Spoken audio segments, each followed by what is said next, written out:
Before we start this episode, I wanted to tell you that if you're looking for free dog training courses, you can take the Victoria Stilwell Academy's most popular free course, Building Your Dog's Confidence, right now by going to vsdogtrainingacademy.com. That's vsdogtrainingacademy.com. Okay, now on with the podcast.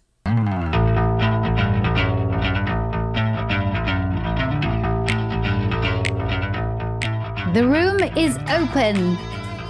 Welcome, everybody. Oh, I'm excited for you to hear about the topic we're going to talk about today. And for those of you listening to the podcast, or no, I have just eaten some delicious chocolate, right? Anybody who knows me knows that I love chocolate. In fact, I love chocolate so much, I have to have it every single day. After a meal, it always has to end with some kind of chocolate. And chocolate motivates me. Chocolate makes me feel happy. It makes me feel good. And that's what we're going to talk today. We're going to talk about food, using food in training, using toys in training, using what some people call rewards, other people call reinforcers to reinforce behavior. There's so many myths out there, so many different ideas about the use of food and the use of toys and praise and attention and all of that we thought it would be a great thing to talk about today with the group. I would say, first of all, well, welcome Ali, Tara, Maya, Laura, Wendy, Jamie, and Lorena. I would say to begin with that we know that food is a big connector. I mean, what do you do when you go out on a date? You go for a drink, you go for a coffee, or you go for dinner. When you meet with friends, hey, let's meet for lunch. Let's go get a takeaway or a takeout. It always seems to be food or drink based. That's how we connect with people. That's how we start to build trust. So why do some people, I'm not saying everybody, but why do some people have such a big hang up using food when it comes to teaching dogs? This is what we want to discuss. And I want to talk about some of those myths out there when some people, I should say, link food or say food is bribery. What do they actually mean? And if you're really concerned about using food and you don't want to use food with your dog and you don't want to use toys, what else do you use? How do you encourage that learning experience?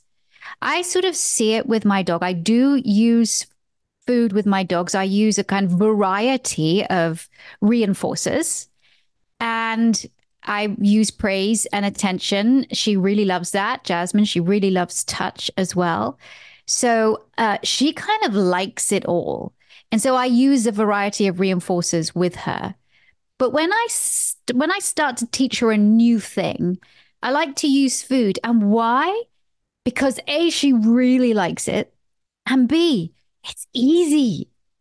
And surely when we're trying to build relationships with our dogs, I mean, don't we want an easy life? Don't we want things to be easy?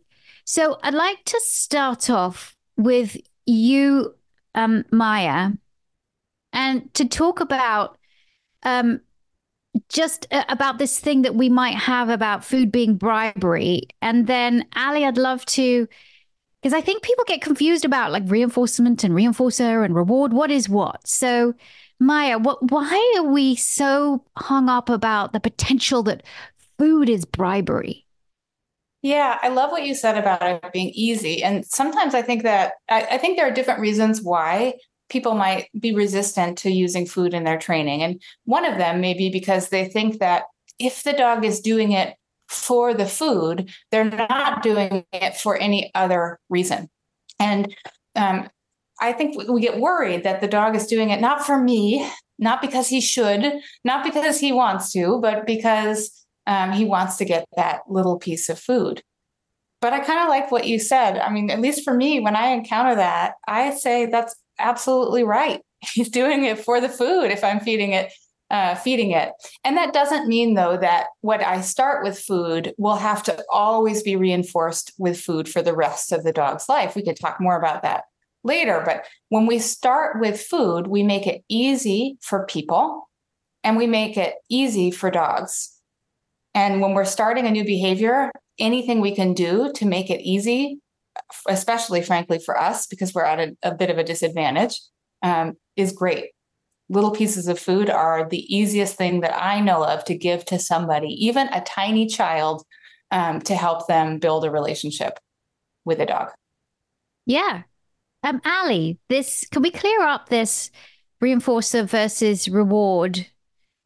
Because I hear people using both a lot. What is the correct one? I think you need to unmute. Yeah, that's right.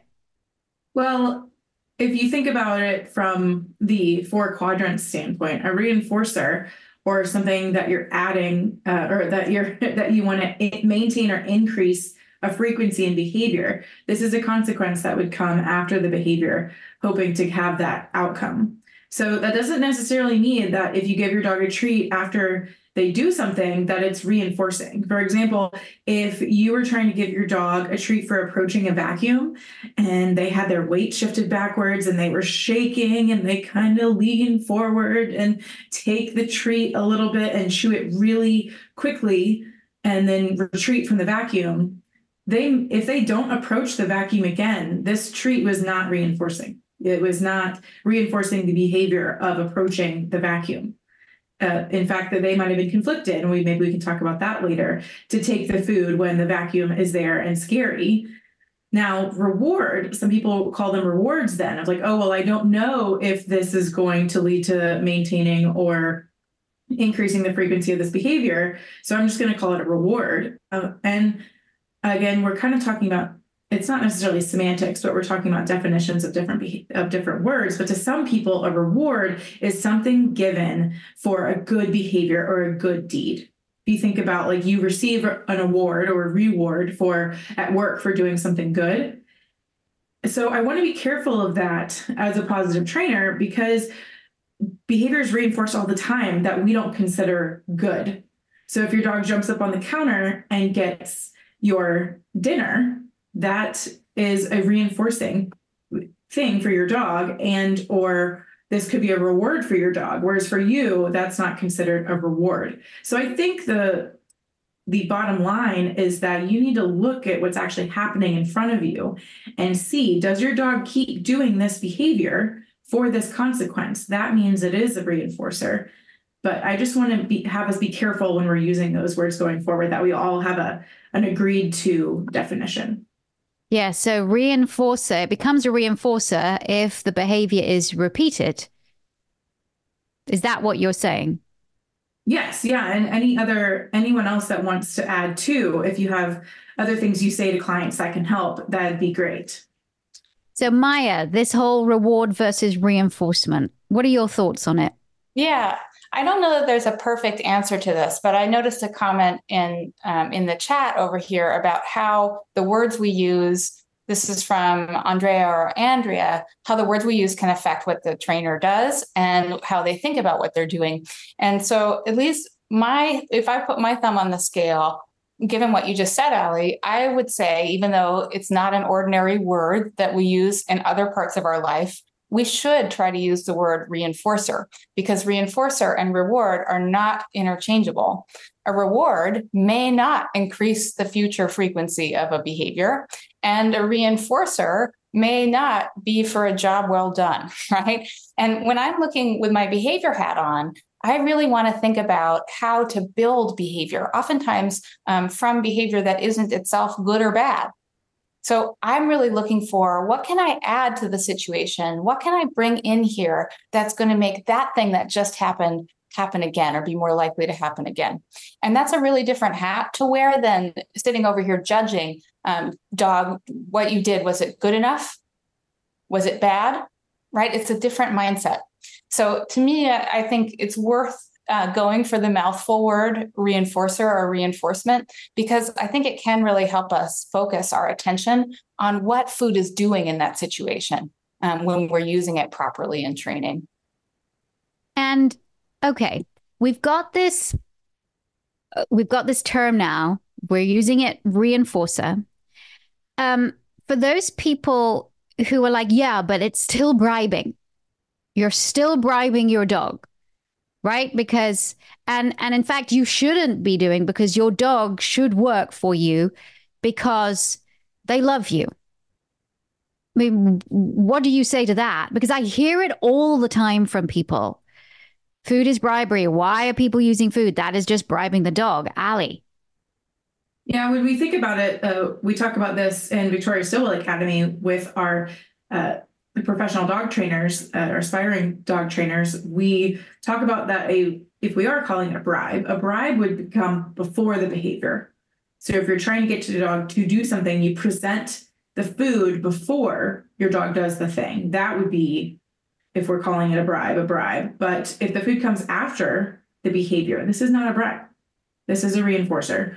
So it's not something now. Yes, maybe if we're luring a bit, but we're going to fade that lure really quickly and just use our hand gestures or our voice. This is not a bribe for the dog. Now, for those who say they just want their dog to do it because they love them, that one's tough. To me, we use food and toys, like tangible things, because they're observable and they're measurable. So what I mean by that is this is like a common language that simplifies things between the dog and you when you're teaching a dog something new. Normally when dogs come to trainers, it's when dogs come. Dogs are coming in. Hello, please help. No, when people bring their dogs to trainers, they are having a miscommunication with their dog. So there's a lack of communication or a lapse in communication. So we need to find some sort of common language. What is like the basis that we can go back to have them communicate to one another? And we know if the dog is taking this food and enjoying this food and doing this behavior again, that's probably the simplest thing to eliminate any other variables of what we can ask this dog to do to be clear. And in my opinion, fair to the dog. We can use toys, something tangible, rather than our praise, just to help clear the air. What about the type of food that we use? Because again, I hear a lot of people who sort of are anti-food, are like, well, I don't want to do this because it is going to make my dog fat. It's going to put my dog weight on my dog. And then my dog is not going to do the behavior without the food. So, but let's explore that sort of what kind of food you use. How do you use it? And really is all these treats, they're going to make dogs fat, aren't they?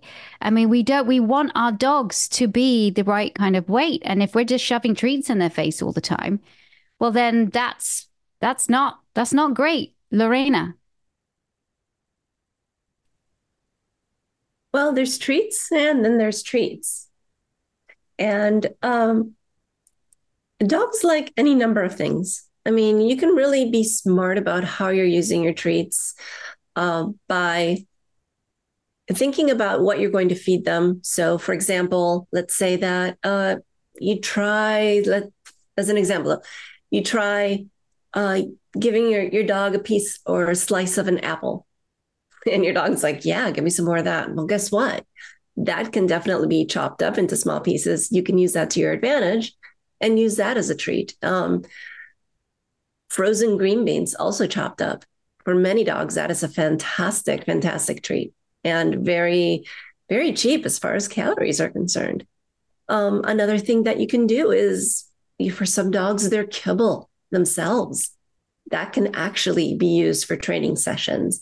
So there's any number of things that you can do. And of course, yes, sometimes you want to use something that's, wow.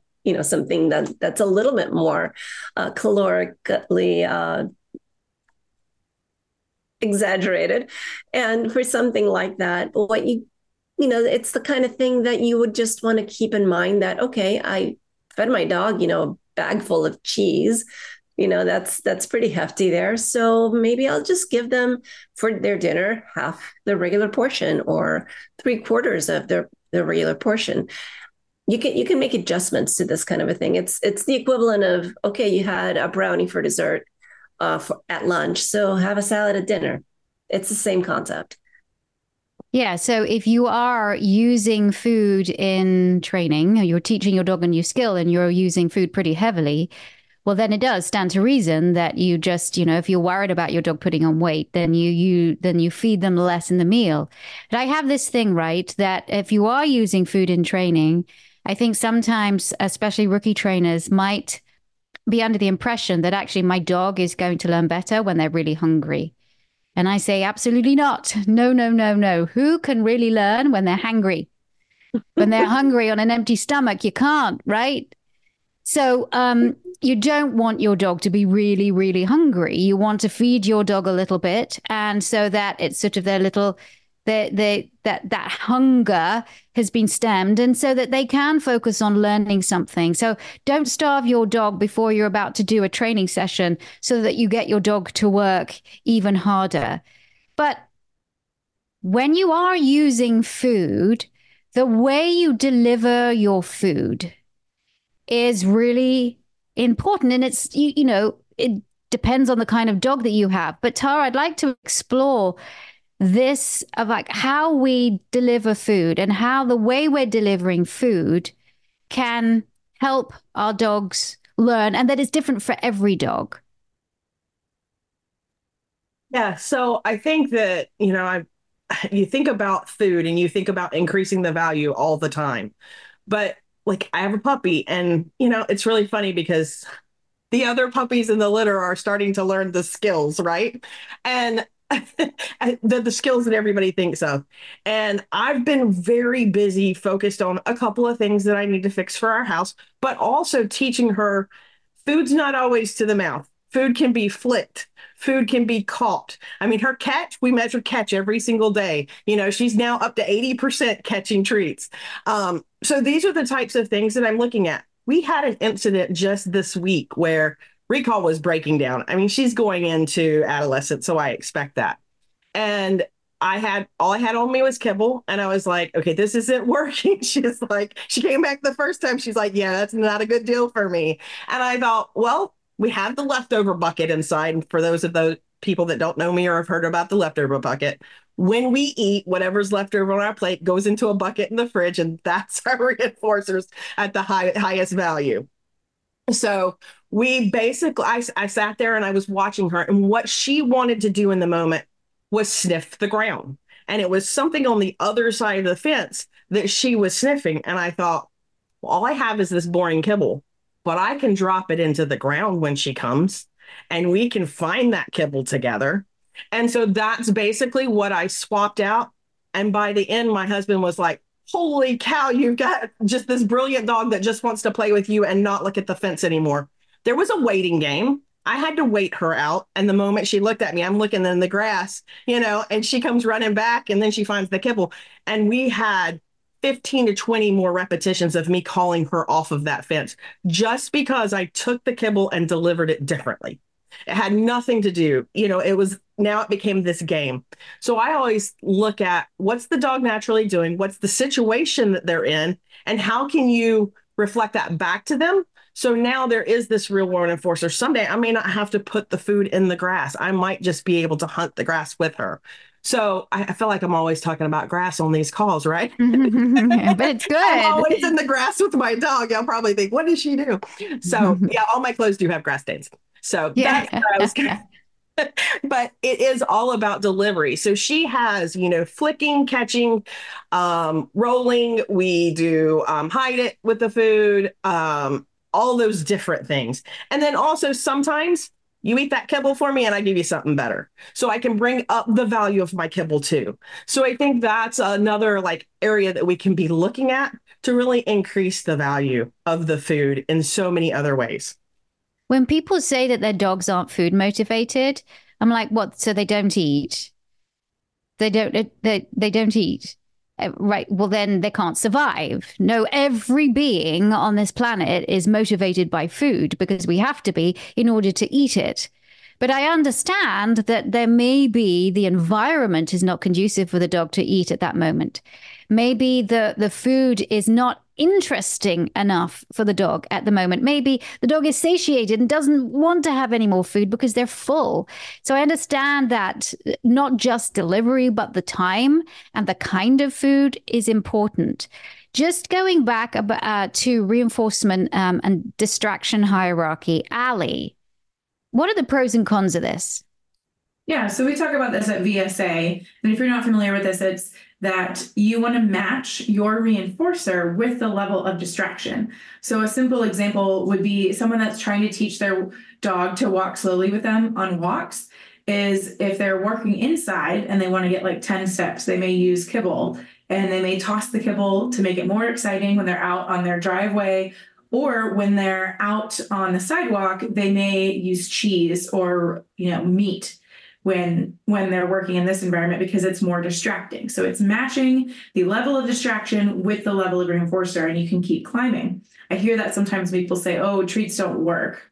It's like, okay, well, we need to match our level of treat to what we're expecting our dog to do. However, I will say that there can be some fallout to this as well, like we talked about before, of using something that's really, really high value, and we're asking our dog to do something maybe they don't necessarily want to do, and they're just going to do it. It puts them in conflict for this treat. So I was thinking maybe if you, I'm terrified of butterflies. Like I had a bad experience when I was a little kid. And if you wanted me to walk through a butterfly pavilion, but you were going to pay me $1 million to do it, I would probably do it, but I would be bawling and crying, and worse things happen bodily to me. So those would be happening while I'm in the butterfly pavilion. But we don't want to do that to our dogs necessarily. So we do want to keep that in mind when we're trying to pick which reinforcers we're going to use based on the distractions and in our environment. I think it's really easy for guardians and again some trainers to use food in contexts where the dog is conflicted. For example, if the dog is reacting, I see lots of people like just putting food in front of the dog's face to stop the dog from reacting. Well, when your dog is reacting at another dog or person or something going past, it's too late. Like putting food in front of their nose is not going to help matters. They're not even in that headspace to be able to enjoy or take the food. Sometimes they might snap at it. But they're definitely in conflict. And so I think we devalue the food by doing that. Regarding Maya, can you expand on this a bit more? Yeah, I wanted to circle back, given what you just said, Ali, and what you said, Tara, to this question about, whether it's a reward or a reinforcer, and just make it worse and just say, maybe we should call it a reinforcing activity, because I think we often think of reinforcers as things. Cheese, little pieces of cheese, little pieces of kibble. And we should talk about other reinforcers too, like toys or grass, right? Or turtles, to go back to Tara's puppy's other hobby, right?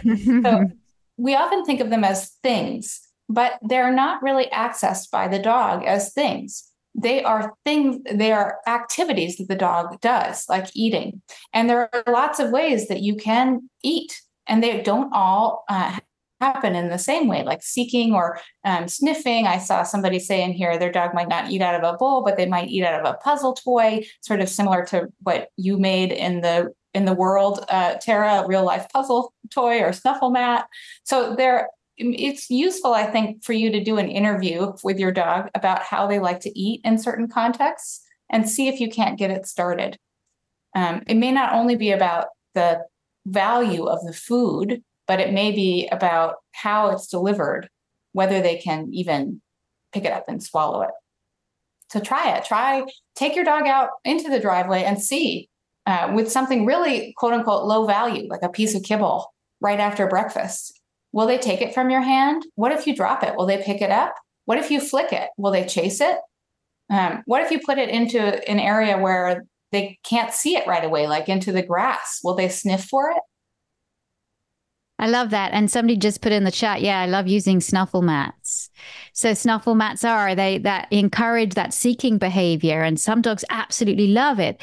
That we know that encourages the production of that all important neurotransmitter dopamine. Wendy, you know about the neurotransmitters and how dopamine especially is responsible for reward-driven learning, motor coordination. It's kind of your pleasure neuro. It's like, oh, it's kind of the doggy high, as it were. You have written a book about parenting dogs like you could parent children. Do you see a correlation between food and kids and food and dogs and the way that it's presented? I know I just kind of put you on the spot here. Well, what's interesting is I'm hearing, like Tara brought up the great idea of tossing, because that activates that seeking, right? And that dopamine circuitry. So you're bringing that rewarding into itself. Of course, food has that positive message to that deep instinctive brain, right? So it tells you we're safe. So as much as possible, you want to use it in an appropriate situation so you don't set up that confusion and the trust. You want to keep the trust and maintain it. But you're absolutely right. The that dopamine system is very reinforcing for a lot of dogs. Depends on breed too, or individual dogs. But some dogs are so motivated. But then there are other dogs. I think about my dog and how in the morning he wants his scritch and he wants his back rub in a very particular way. And he will wait for me and he'll follow. He would do anything in the morning to get that scritch. I mean, it's almost kind of funny. It's like, okay, I'm trying to do my chores. I'm brushing around. It's like, sorry, guy. So he's trained me almost, but he finds that so reinforcing. So it could be the way you hand the food versus tossing it too makes it much more fun. And then they get the dopamine hit plus that instinctive, wonderful feeling. Now, there is a difference between, and I don't know whether you could call it a sustained reinforcer or between actually like consuming a piece of kibble, right? You eat it and then it's done. So you complete that circuit of seeking, you get the kibble, you eat it, you consume it, you're done. And then that circle starts again or cycle starts again. But what about a sustained reinforcer? Can we call it that? Let's say you've got peanut butter at the end of a wooden spoon. And I know for dogs that have reactive issues, that is one of the things that we can do is to offer that dog. So that dog is actually licking, is using a licking motion rather than sort of just grabbing the food and it being done. What about that, Ali, with regards to using something like peanut butter or cream cheese or squeezed cheese when you have a dog that maybe is not the most comfortable in the environment, but teaching that dog to be able to accept that kind of food and lick that food and teach it that that's got great feelings to it before you take it out into a context. What about that? Are you a dog trainer looking to take your knowledge and skills to the highest level? Or maybe you're a dog guardian, interested in figuring out whether your love of dogs can translate into more of a career than a hobby. Or are you already working in the pet industry, but recognize that you need to fill some gaps when it comes to how to manage dog behavior so that you can better serve your existing clients? No matter where you are on your journey, the Victoria Stilwell Academy has courses that can help you get to where you want to go. From our free Building Your Dog's Confidence starter course, to the powerful Fundamentals of Dog Training and Behavior course, all the way up to our flagship Professional Dog Trainer course, we have options for every skill level and budget. All you have to do is be passionate about giving dogs the best lives possible. All of our courses are available online anywhere around the world 24/7. No gimmicky sales tactics where you need to act within a certain window to enroll. My amazing team at the Victoria Stilwell Academy understands that we need to be ready to serve you whenever the time is right for you to make the jump. Whether that means dipping your toes into our free courses or realizing your fullest professional dog training dream by enrolling in the dog trainer course. So, join the thousands of dog geeks like you that are a part of our amazing and supportive VSA family today.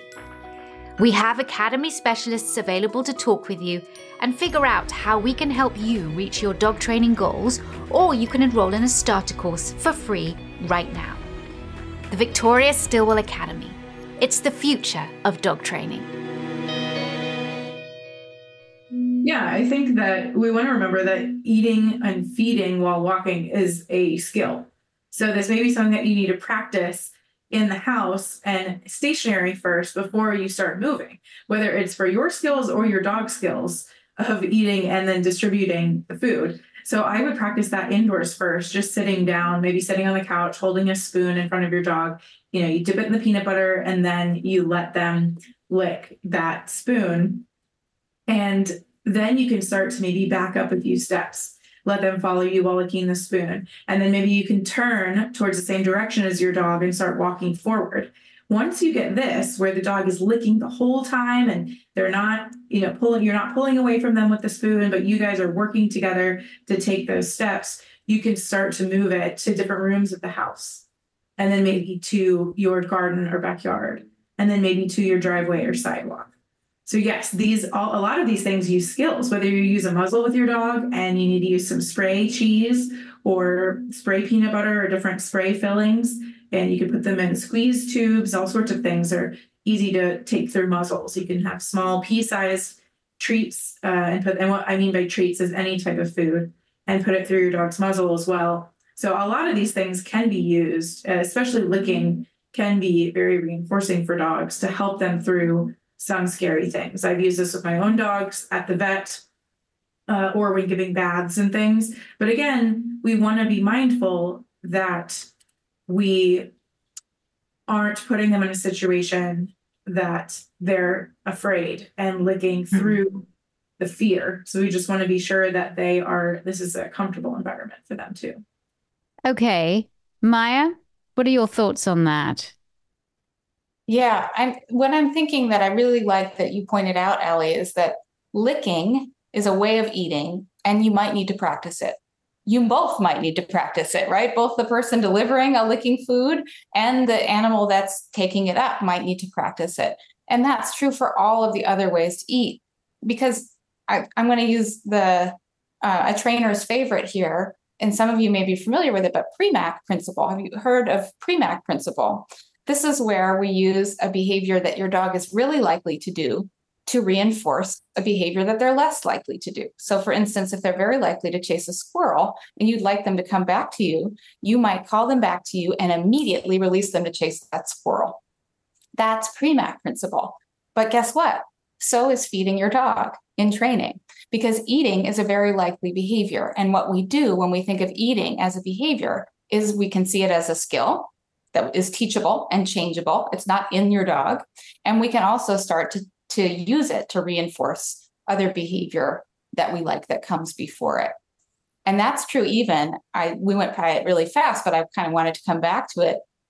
It's true even not just how the dog eats, but what the dog eats. So Tara was talking about, for instance, pairing something like kibble with something, I'm going to guess something from the bucket, like cheese or a little piece of meat or something like that.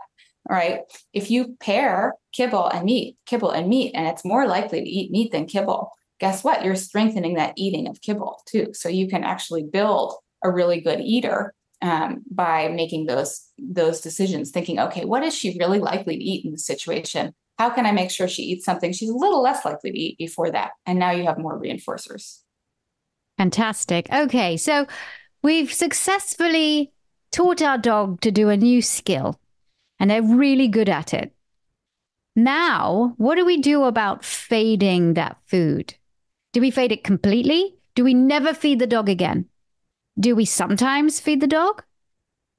Do we feed the dog in one context and not in another?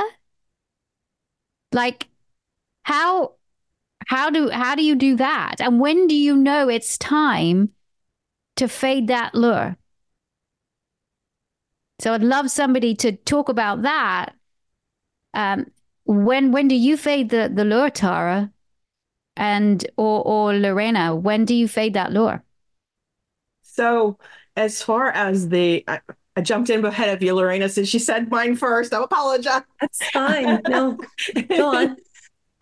So basically the lure, we want to fade that out as quickly as possible. Once we feel like we've got the dog doing it on the lure, we can go to just the hand, an empty hand. So the quicker we can do that, the quicker we can move to reinforcing the behavior, which one thing that many of us do in the training world is we divorce our hands quickly. So we really don't feed with the lure right off the bat. That can prevent the lure from becoming basically the bribe too. The bribe. Yeah. But as far as fading the reinforcement, it depends on why you need to fade reinforcement. So I don't pay my dog for every sit with a piece of food, but sit gets the door open, sit gets other things done. So I don't need to use food for that behavior anymore. Like if you sit, I put on your leash. If you sit, we walk outside. If you sit, we leave the fence. There's so many other opportunities. We get in the car. If you sit, we get out of the car so you can go into the dog park or whatnot. So there's a lot of other reinforcement contingencies that happen over that time, over their lifetime, that I don't really need food to reinforce the sit anymore. One thing that I was thinking about with fading reinforcement, I think last time we talked a little bit about the turtle project that I'm working on. And that is something that I need to fade off of food. I'm going to need to fade off of playing chase with her or fetch with her, chasing Diesel. I'm going to need to move that to real life circumstances. So for that, I've already begun removing the food. It's just the chase now. Because I'm not always going to be there. I hold her in turtle holes when I'm not there because she's realized if mom's not here, the reinforcement doesn't happen. So we're going to do some hiding. So I will hide off in the distance, watch her approach the turtle holes, come off the turtle holes, and then the immediate chase me, here's the ball, the whole 9 yards. But eventually I'll be doing that less often.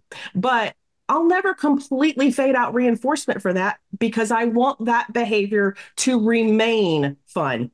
The good thing about reinforcement is when it's happening one for one, it's a great way of getting behavior. But when they don't know, is this the time I'm going to win? Is this the time something great's coming? They're more likely to continue to do the behavior, striving for that moment when all the great stuff happens. So the goal with reinforce is, do you need to remove food? Is it becoming hard to keep food in the picture? Is this something that now you feel the behavior is strong enough to reward with other things? That's when I would remove reinforcement. But if it's something like walking through the vet's doors, maybe, you might always want to pay them for walking through the vet stores because it's an easy thing to do. It's easy to bring some food to the vet's office. So I think that's the real question there that I would answer is it hard to maintain reinforcement of this level? And is there alternate reinforcement that the environment can provide for it? Then I would consider fading that schedule. So, but what if your dog, and the other way, what if your dog's really excited by food? Like really excited. How do we teach that dog to be calm? We had a question in the chat. My dog loves treats, which works great while training. He's so excited, though, it leads him to be fussy whenever we're in the kitchen, repeatedly begging, demanding for a snack. What are some strategies if your dog is overexcited for food, Ali? What can we do if our dogs are like, whoa? I can't even think and concentrate because there's that piece of kibble there. Yeah. So if your dog's doing this even inside, then you might want to use then a lower value food. So you could use something less exciting like Cheerios, perhaps, instead of your dog's kibble. Or maybe the green beans are not as exciting to your dog. Right now, my dog would not be thrilled about green beans. Well, one of my dogs would be pumped about green beans, but the other one, not so much. And Maya, I really like what you said about conducting an interview with your dog. And you can do the same thing with different types of treats. So you want to find out what is your dog's meh reinforcer and what is your dog's really exciting reinforcer. But if your dog is getting really, really excited about food, maybe we could start to do some calming activities.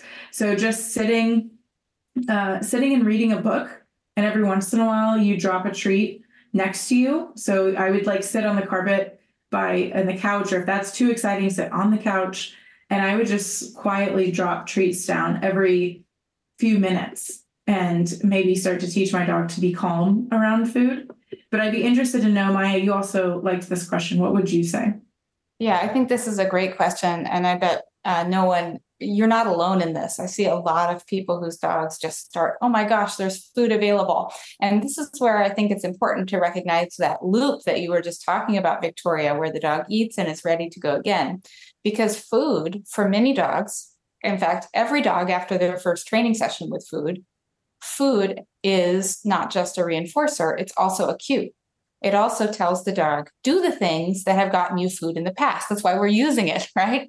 So when I see a dog who is looking really frantic or fussy, I sometimes think that's a food value problem, but most of the time, I think that that's a clarity question. Does this dog know how to get their food? And if they know when it's coming and how it's coming, you'll start to see that they don't throw every possible behavior that has gotten them food in the past. So this is a time where I might do what Sarah Owings calls baby bird feeding. Think about like the mother bird coming in to feed the baby bird, but how slow does she move, or father bird coming? How slow does she move in, even as the bird is going, right? And you just feed just in the same way, in the same spot each time, and just keep it going until you start to see that behavior come down. To me, it's about figuring out how your dog knows when food is available and what they need to do in order to get that food. I love that. Okay, well, food aside, let's say you're using toys. If your dog doesn't really care about toys, well, you think your dog doesn't care about toys, but let me tell you, there's so many different toys out there. There's so many different ways that dogs can use toys. And there's so many ways that toys can be, I don't know, you could put food in them to make them a bit more interesting so you can transition your dog. But what about toys now? Because we've talked a lot about food, but toys for some dogs are great reinforcers right off the bat. For some dogs, they're not. I mean, I the amount of golden retrievers that people come and say, but she doesn't want to play fetch. Well, yeah, just because she's a golden retriever doesn't mean she does want to retrieve things. That's not a game, or the ball is not a toy that she actually likes. Why does she not really it's not her preference? Why? Well, maybe it's because the ball doesn't feel great. It tastes weird, or it's just it. So maybe there's another toy that you can use. What about using toys for reinforcers? Are they better than food? Or can they sometimes maybe interrupt your training plan because the dog gets so excited with the toy and the fact that they're about to play a game? And does it take longer to teach with toys? I know there's a lot. Allie. She's like, as soon as I said that, she's like, yeah, I gotta talk. Yeah, I just get really excited about this because my dog used to not really interact with toys all that much. And so I did what, again, like Maya suggested, is conduct an interview of, okay, well, what skills do you have with toys? What interests do you have with toys? So I put out like 3 different kinds of toys and just watched, just sat back and observed. I didn't have any expectations. And I noticed that he really liked things that make noise. So he really liked things that crinkle. He really liked things that squeaked. And then I was looking at movement. Does he like toys that stand still? Does he like toys that roll? Does he like toys that flop? Does he like toys that he can shake with his head? And then I thought about what textures of toys. So the first thing you want to do about textures is you want to be sure, Lorena pointed at her teeth, you want to be sure that your dog's healthy and has healthy gums, healthy teeth, healthy jaw. Because sometimes if they don't want to interact with toys, it's because they're having some dental pain. So if your dog is a healthy dog, I want to look at different textures. Does my dog prefer the fuzzy toys with no fluff? Does he prefer toys with a lot of fluff? Or does he prefer harder toys that he can chew and use? I will say I worked with I saw he's a veterinary dentist that told me that you should really use toys that you can push. If you can push your nail into it and it makes a dent, that's what you want to use. Anything that doesn't make a dent, you want to use something a little softer. I thought that was a really good tip. But so I conduct this interview with my dog Klaus to see what does he really like. And then I try and use those toys more with him of his toy preference. And I really wanted to play fetch with him. He's a standard poodle. They're supposed to retrieve, but again, it's a skill. They don't come out of the womb necessarily knowing how to fetch the way you want to play fetch. So even if they are a retriever, you need to teach them how you'd like to play and maybe watch how they'd like to play as well. So I used food, and I'd roll a treat out. Then I'd roll the ball out. Then I'd roll a treat out. Then I'd roll the ball out to get him excited about these different toys. Same thing with the tug toy. I'd play with the tug toy, moving it back and forth, and I'd toss a treat out.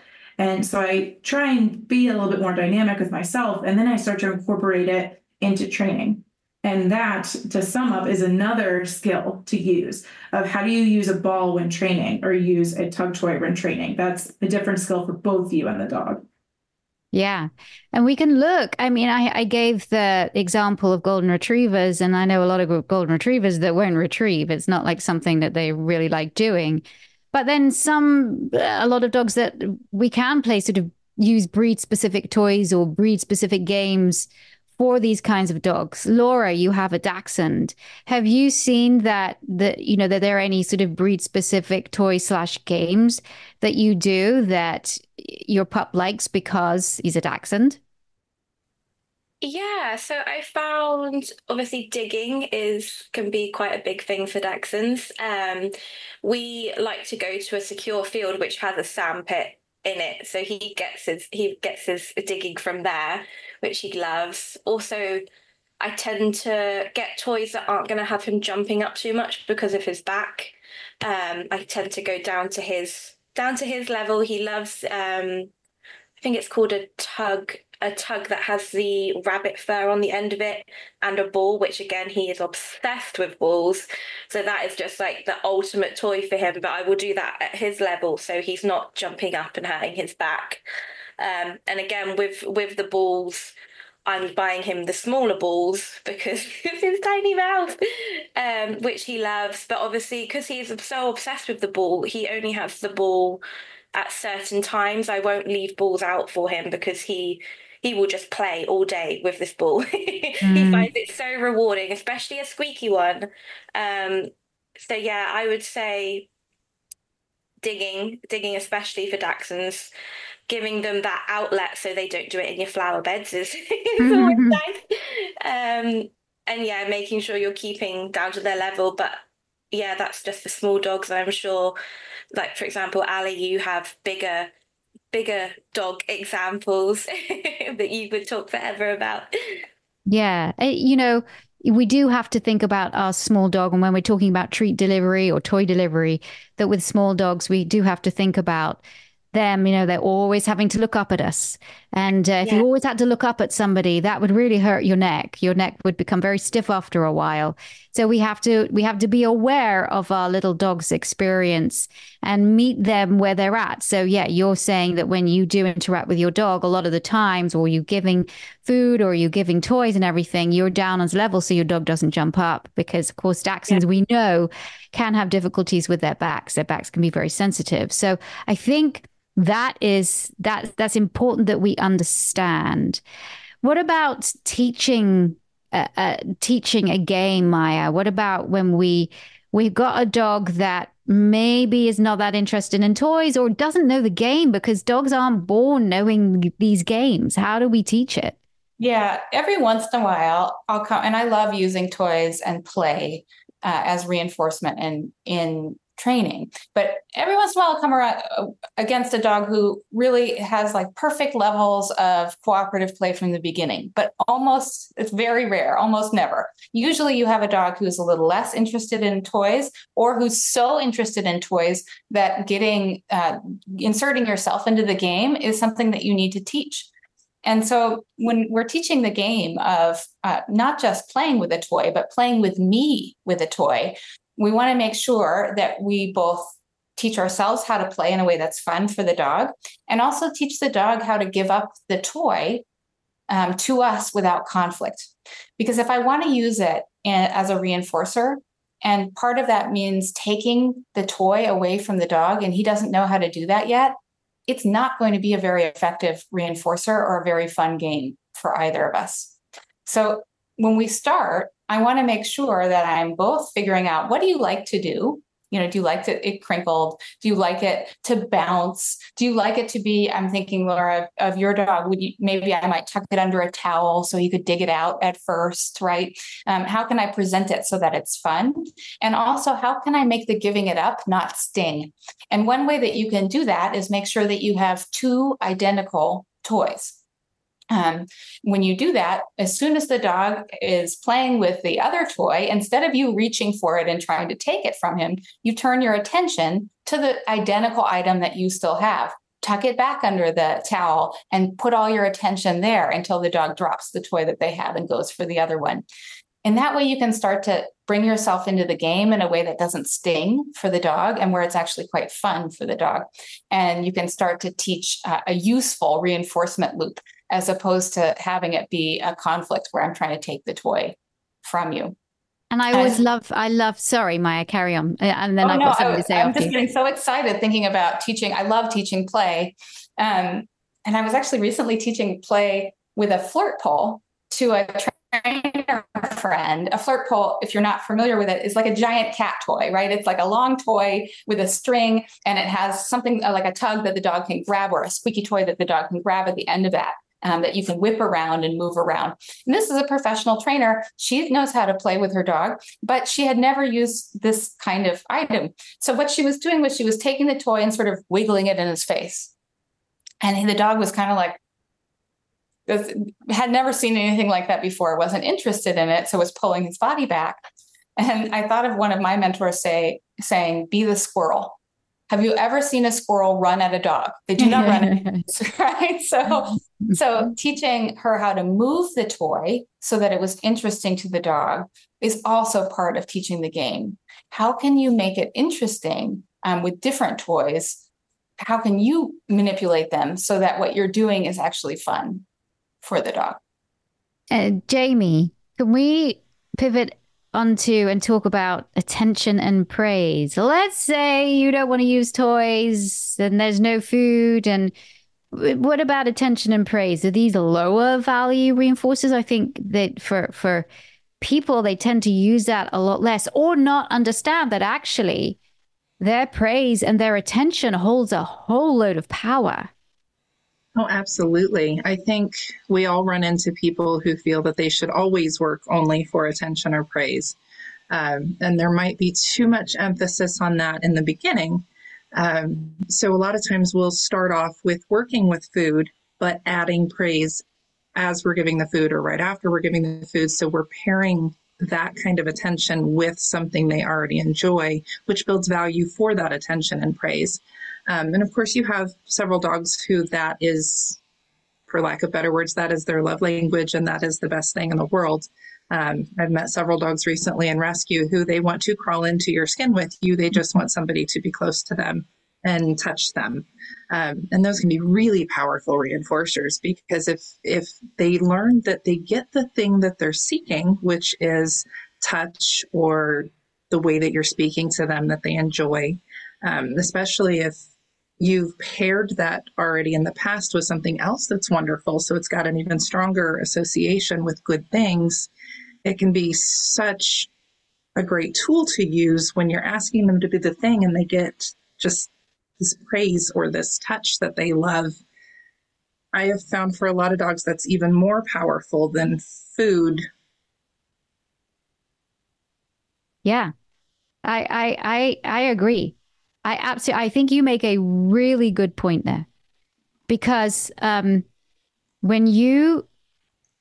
for example, my Chihuahua, who she's a little of a picky eater, and but she just loves being noticed because she's a little dog and little dogs don't get noticed a lot, except my Chihuahua does. But she loves that. And she'll look into my eyes. She'll communicate with me, and she loves my attention. That's like the biggest thing for her is my attention. And so we can use that as well.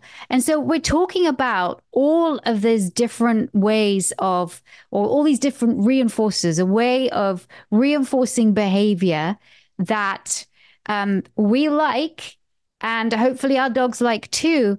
And really, Tara had spoken about life rewards. I'm sitting here next to the back door, and when I might, if I'm taking my dogs out for a walk and they're all crazy and they're jumping around, and I might just wait for them. I won't even really say anything because my body's just saying it all, that I'm just waiting until they calm before that door opens. Well, that I'm not giving them food, I'm not giving them toys, I'm not really giving them attention or praise or anything, but that door opening is that reinforcement for them. If we are calmer, the door opens and we get to go out or we get to go for our walk. I do that around the leash as well. I mean, obviously Jasmine is different, but when I had all the dogs, that they would get so excited around the leashes. And I love that. I love excitement. I don't want to rain on their parade. But I also need to have a little bit of calm because I just need to be able to get all the leashes on the harnesses. And I know it's a really exciting time, but I just need a bit of calm. And so very, very quickly, I didn't have to use punishment. I didn't have to teach the dog a cue, but very quickly they were reading. My little body language was cueing them, and they were understanding that life reward of like, if we are calm, then the leashes go on. And if we don't just like go crazy, then the door does open. And so we mustn't devalue or forget that.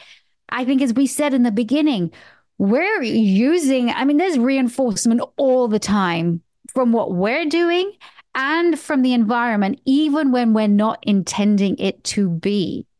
And that could be good reinforcement in human terms, or in human terms, it could be bad reinforcement if the dog is always getting the food when it's on the counter, when you're preparing your meal, and the dog is always successful. So I don't think we should never forget that dogs, even though that you're like, my dog's really not motivated by anything. Well, it might be because your dog learns in a different way, or in a way that you haven't explored yet. Or the fact is that the reinforcer you're using, you could change it up and find maybe that there's a reinforcer that your dog likes. Allie. I was going to use just one quick example that people often complain about their dog pulling on leash to go sniff something. And I like to use, by the end of the training, I like to use the thing the dog wanted originally, or what some people would call the problem. I'm putting that in quotes because it's not a problem for the dog, but the problem stimulus. So if your dog's pulling to get to a tree, it's likely because they want to smell other dogs that have peed there, or they want to smell these novel smells of leaves and grass. So one thing you could do is you could pick up all those leaves, pick up all that grass, or have a dog pee on a rag and carry it with you like a crazy person. And you could use that to reinforce your dog walking next to you. Or it could be easier and you could just use food to get to that point. So you would practice inside and use food, teach your dog to walk at your pace. But by the end, you want to be able to let your dog go sniff that thing. So for my dog Klaus, it's, if you walk at my speed, we will arrive at the tree and you'll get to go sniff it. But to get to that point, I use food. And then ultimately, I want to switch to that life reward that he wanted in the first place. Oh, I love that. I absolutely love it. And I don't think that's given enough weight, that if you do have a dog that's pulling, you use food in order for your dog to stop pulling. And I'm using air quotes in it, stop pulling. But that process of teaching your dog to actually go, I'm sorry, buddy, I have to use this leash on you. Can we both learn the dance and learn the steps of the dance? And then we can go out for a walk, and you can get to where you want to go. It just has to be, you have to kind of walk and be connected to the slow person. And can you do that? And so that process can be fun, but the end result is that my dog still walks. Now it's not pulling, but my dog still walks. So I really think that is just like a wonderful, we kind of come full circle with all of this. There's just and I just want to answer this question. Kylie asks, what does canine cognition mean? And I think this is a term that we use a lot with dogs. Canine cognition. Well, cognition is how your brain processes the world around you. how you think, feel, and learn. That is your cognitive process. So when we talk about animal cognition, it's no different. It's how the brain processes the world around them. And we talk a lot about dog cognition. If you want to learn more about it, you have the granddaddy of canine cognition, which is Adam McClosey. And I don't pronounce his last name right, but from Budapest, Hungary, with the Family Dog Project. And then you also have people like Dr. Brian Hare from the Canine Cognition Center at Duke University. But also one of my favorites is Alexandra Horowitz. And she writes a lot about canine cognition in her book, Inside of a Dog. And so I would definitely recommend you, if you're interested in canine cognition, that you go and read her book and do a little bit of investigation into all of these amazing people, because you will get so much more information about how your dog processes the world around you, to the best of the abilities of like all of these amazing scientists, of what their research has shown. But also, you know, we lesser lay people, you know, we can observe our dogs and we can get a lot of information about how they process the world around them just by observing their body language. Maya, do you have anything to add? Because I know that there was something you wanted to button before we leave. Yeah, I was thinking about way back when we started this chat an hour ago, when we were thinking about resistance to food and thinking about real life rewards, bringing it full circle here. I think one of the resistances to using food or toys is about a misconception about reinforcement, that reinforcement is something that we do in training to dogs, but it isn't. It is a natural process that's going on all the time. It's happening when you open the door. It's happening if the door blew open. You wouldn't even have to do it in order for it to be reinforcing for the behaviors that came before for your dog. And so when we think about reinforcement, or we think about behavior, we might want to think about what is currently reinforcing the behaviors that we don't like, and how might we use those reinforcers, those same reinforcers, to build behavior that's more adaptive, more useful for the dog, or for you, or for both. If food was the only thing that could build behavior, we'd never have a behavior problem, right? So there are many, many other things out there that we can use. We just tend to use food, toys, and play because they are easy for us humans to deliver when we want them. And at the end of the day, with all of this, we are trying to make that learning experience as fun as possible. So we build trust with our dog. It's a bridge, a language of communication. We can use food to do that, just as you use food when you're starting to connect with a potential lifelong partner, or when you're connecting with your family or your friends. And so I think this has just been the most wonderful discussion. And I hope that you guys that are listening have enjoyed it and have got a lot of great information from it. I really think that, I mean, this is a massive subject and we could talk for hours about it, but we only have an hour for this podcast. And so thank you so much for those people that have joined us live. I absolutely love all your comments. Really, really great. And I'm glad that you enjoyed it today. And I really love your participation. So that's why, you know, it's great. We love our podcast listeners, but if you can also listen live, it's great because you can put a question in the chat. We might not all get to all the questions. We don't, but if you have a comment, we might be able to use that comment in something that we talk about. So yeah, thank you, Shayla. She says, I never want these podcasts to end. I appreciate that. Well, I know, but we have come to the end of this. Thank you so much, guys. Ali and Tara, Maya, Laura, Wendy, Lorena, and Jamie, for your wisdom, for your participation. And I hope that's made things a lot clearer for you. Take care, everybody. And for those of you listening on the podcast, I'll see you on another podcast. Take care. Bye. Bye, everybody. Thanks for tuning in to Victoria Stilwell's Positively podcast. For Victoria's online dog training courses, more information, and helpful dog training tips, visit Victoria's official website at positively.com. Get connected on Facebook, Instagram, and other social media as Victoria Stilwell, and follow her on Twitter at Victoria S. Learn to become a professional dog trainer with the Victoria Stilwell Academy at vsdogtrainingacademy.com. And be sure to tune in next time as Victoria helps you and your dog live your best life together, positively.